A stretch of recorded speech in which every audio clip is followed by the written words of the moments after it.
ఇక డీటెయిల్స్ లోకి వెళ్తే కంటోన్మెంట్ అసెంబ్లీకి జరిగిన ఉప ఎన్నికల్లో కాంగ్రెస్ పార్టీ నుండి పోటీ చేసిన శ్రీ గణేష్ విజయం సాధించడంతో సికింద్రాబాద్ అడ్డగుట్టలోని ఆయన నివాసం వద్ద సందడి నెలకొంది.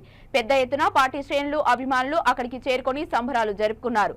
పెద్ద ఎత్తున అభిమానులు తుకారాం గేట్ లోని రియో పాయింట్ హోటల్ వద్దకు చేరుకొని అక్కడి నుండి శ్రీ గణేష్ ఇంటి వరకు చేపట్టిన ర్యాలీలో శ్రీ గణేష్ పాల్గొన్నారు.